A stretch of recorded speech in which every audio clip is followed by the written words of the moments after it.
Hi everyone, welcome back to my channel. My name is Pinky. I'm a clinical pharmacist practitioner. Today I'm going to discuss about impetigo. Impetigo is a skin condition and it is very contagious and it spreads quite easily. And basically with treatment it gets resolved within 7 to 10 days.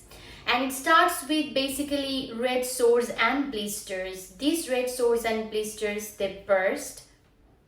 So these red sores and blisters, after they develop, they burst quite quickly and they leave a crusty golden brown patch on the skin. The pictures, as you can see, they're taken from NHS website. Now, it appears as if there is a cornflakes stuck to the skin. It can be very itchy, it can be sometimes very painful. It gets bigger and spreads all around the body. So if the sore doesn't have any blisters, it is known as Non-Volas Impetigo. If the sore has got blisters, it is known as Volas Impetigo. Now, if someone gets impetigo like repeatedly recurrent, then we will send a swab to the laboratory to find out which bacteria is causing the impetigo. So pretty much that. Impetigo, it is contagious and it can spread from one part of the body to other parts of the body or to other people. So basically the impetigo will stop being contagious after 48 hours after the treatment has been started, and when the sores and the blisters, it crusts over, then it will be not contagious. So what do I advise my patients? I advise them stay away from school, keep your sores, blisters and crusts clean and dry, and cover them with loose clothing or gauze bandages. Wash your hands frequently, wash your towels, clothing at high temperatures, and wash or wipe down toys with detergent and warm water if your children has got impetigo. The advice which are very important to follow is that do not scratch the sores, crusts or blisters. This will stop scarring. Do not get into contact with somebody who has got diabetes or is immunocompromised or is getting immunotherapy. Do not play any sports. Do not go to the gym. Do not share your towels, clothing with anybody, and do not prepare food for others. How to avoid impetigo? Impetigo can be avoided by keeping cuts or any kind of scratch, insect bites clean. For example, by washing with warm water and soap, and getting treatment for skin conditions like eczema. Don't let them flare up. Get the treatment. In these ways, you can avoid getting impetigo infection. Let's talk about the treatment in quite detail. So now the most important thing is if somebody is systematically unwell, or if somebody is high risk of complications, like if somebody is immunocompromised, or if it is a bullous impetigo and the large vesicles or the pustules is more than 1 centimeter, and that has ruptured and it's yellow brown crust, and if it's if it's a bullous impetigo more than 1 centimeter, I will definitely offer antibiotics and will also consider admission. Now another thing is, for the non-bullous impetigo, what do we usually do? In non-bullous impetigo, basically we try to treat patients with antiseptics cream. The first line is the hydrogen peroxide 1% cream. The brand name is Cristicide, 2 to 3 times a day for 5 days. Now if it is not suitable, if it is widespread around the eyes, then I'm gonna offer some topical antibiotic. Okay, topical antibiotics such as mupirocin, fusidic acid. And basically depends on the patient as well. I will offer topical or oral antibiotics, and sometimes I will take the decision based on patient preference as well. Now, it also depends on the area infected.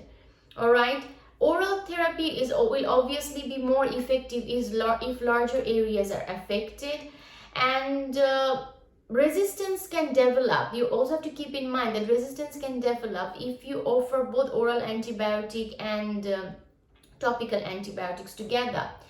Now, that's all about how I'm going to treat the patient, like, whether I'm going to offer somebody antibiotic urgently and admit the patient.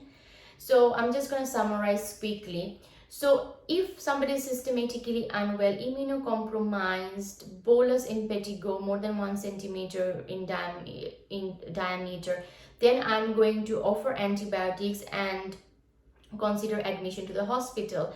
Now, if somebody has got non-Volas Impetigo and it doesn't look like, it's localized or widespread, then I need to think about topical antiseptics such as hydrogen peroxide 1% cream, and I'll take the decision based on patient's preference as well.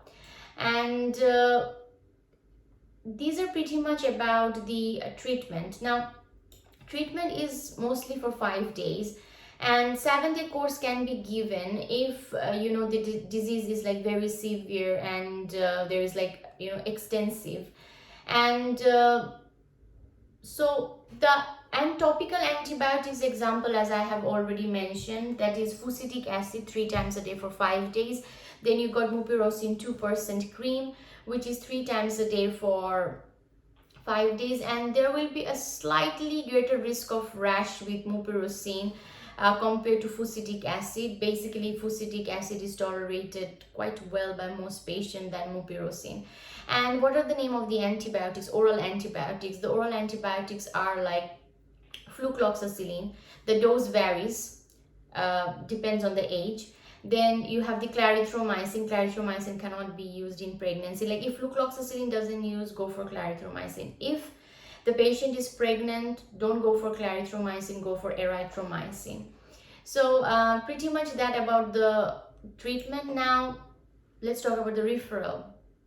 When I'm going to refer the patient, I'm going to refer the patient if it looks like the patient has got like cellulitis, that's another condition, different condition. And if the impetigo is like widespread, and if the patient is immunocompromised, or if it is a recurrent impetigo, and if it is like bolus impetigo in someone who is less than, it's like in a small baby less than 1 year, if somebody is systematically unwell, or if there is like high risk of complications. Now, there are other differential diagnoses as well, so you have to keep those in mind.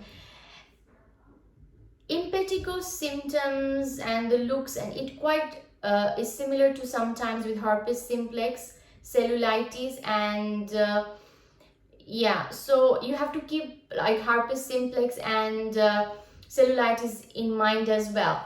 Now, if it is a recurrent, as I have mentioned, I'll definitely send the swab to the laboratory to find out which bacteria is causing it, and based on which bacteria is causing it, I'm going to choose the antibiotic. And I will also advise the patient, like if it is like a recurrent widespread, I might, and it's not going away after using the antiseptics, then also after using the oral topical antibiotic, oral antibiotic, and if it's like appears like it's recurrent, then I might offer some antiseptic body wash, a nasal ointment. And also I will advise the patient to for advice on personal hygiene, because the personal hygiene measures will help to remove the bacteria which is causing this skin infection. So pretty much that about impetigo. So I have covered like when to admit and offer antibiotics, okay, and then also discussed about the treatment quite in detail, the first line, and how to choose the between topical antibiotic or oral antibiotic, and what are the antibiotics available, I have discussed about that. I have discussed about the referral criteria and what measures needs to be taken by the patient. So pretty much that about impetigo. Thanks for watching. Thanks a lot. Do like, share and subscribe my channel, and bye for now. Thank you. Take care.